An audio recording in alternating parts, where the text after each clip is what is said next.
touch in football. If you don't have a good first touch, you really got to work on that. Make that a #1 priority.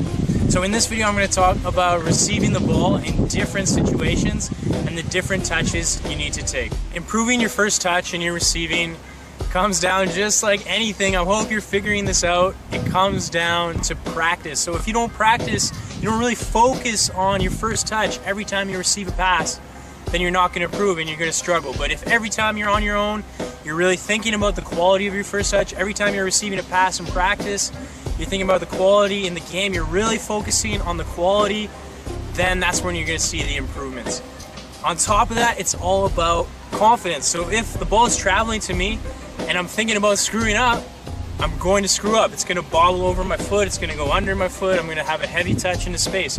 But if I'm focusing on having a really good touch, I'm thinking positive thoughts, I'm really concentrating on my technique rather than saying, oh shit, oh shit, oh shit, that's when you're going to do well with the ball. Your first touch should always be into new space. Either you're receiving the ball and you're taking it away from a defender, or you're taking it into attacking space towards the goal. The situation I want to talk about is moving forward. So if the ball is traveling to me, I want to take a nice positive touch out of my feet. Play me the ball. So I want this touch to go forward into space. If I have space to attack, if you ever have space to attack, you can get closer to their goal, take that space with your first touch. On my toes, okay?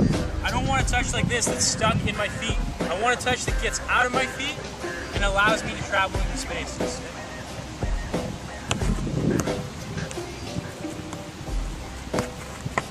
Okay, not only is the quality of your first touch important, but your movement after. I have a good first touch, I don't make the touch and then react. It's all in the same pattern. Play me again.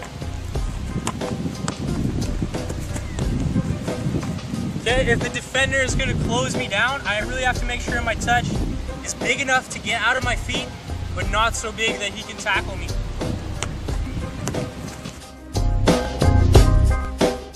In this situation, I want to address the half turn. So whenever I'm receiving the ball from, say, one of my defenders or someone that is on our defensive side, we're attacking the net over there, our net's over here. Anytime I receive the ball in this situation, if I can open on my body before I receive the ball, it's going to allow me to play so much quicker just because I can see the whole field. If I receive the ball with my back towards that goal, I have to turn and then I have to get my head up and then I make my decision. Instead, can you turn your body and receive on your back foot? Okay, I can play much quicker this way.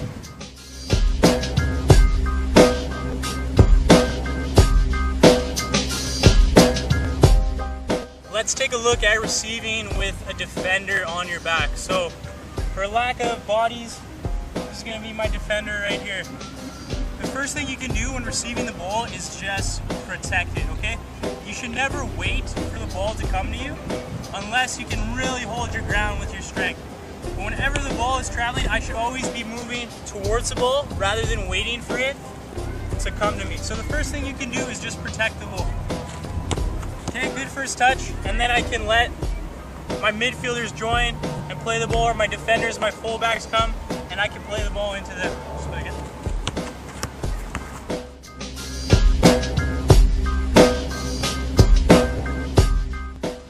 I can also try to turn this defender by having a good first touch, either to my right or my left.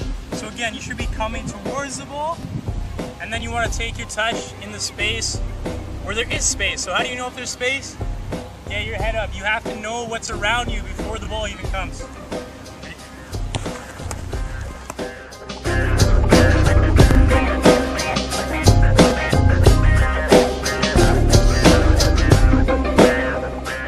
Finally, I want to talk about receiving the ball out of the air. So there's lots of different situations in the game where you're going to have to receive the ball with different parts of your body out of the air. How do you become comfortable doing this? It starts with juggling. Remember, you should be juggling every day. If you can't get to 500 yet consecutively, left, right, I want you to set a record for yourself, beat it by at least one every day. That's where your ball control starts. But just for a couple examples, I'm going to start with my chest. So again, receiving the ball, it's great to stop it dead, but can we be a little more advanced? Can we take the ball into positive space? When I am receiving the ball with my chest, I want to definitely lean back a bit and catch it on the top part of my chest rather than my stomach or my abs. Okay, I'm really trying to lean back, and again, if I want to direct it in one direction or the other, I really have to rotate my chest and direct the ball into that space.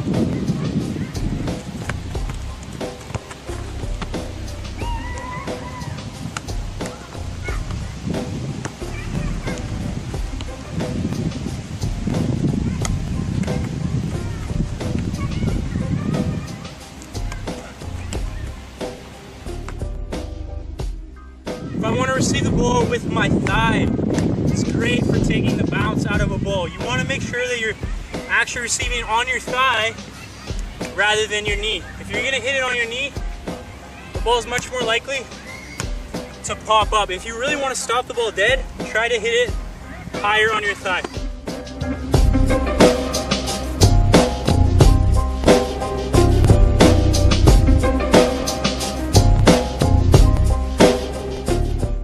Receiving the ball out of the air with your feet is an essential skill. There's many different ways you can do it.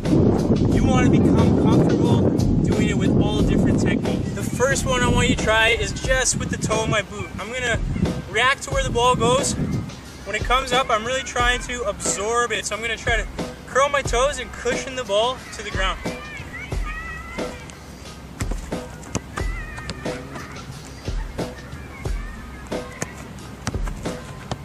Good, you can do it into space. You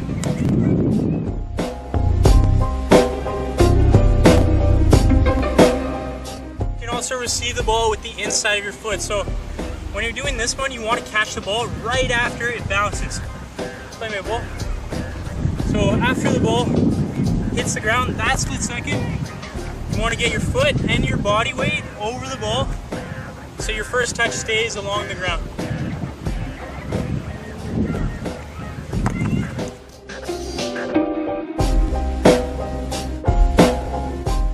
The last one I want you to practice is with the outside of your foot. So similar to the inside, you're really trying to get your foot over it, so you're directing it downwards.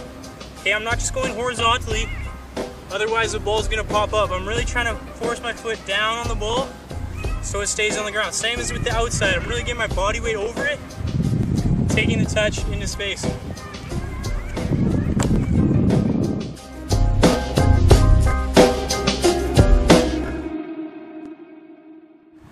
You are not going to improve if you don't put in the practice. So really make the most of every opportunity. Every time you receive a pass on your own, with a friend, in team sessions, in games, make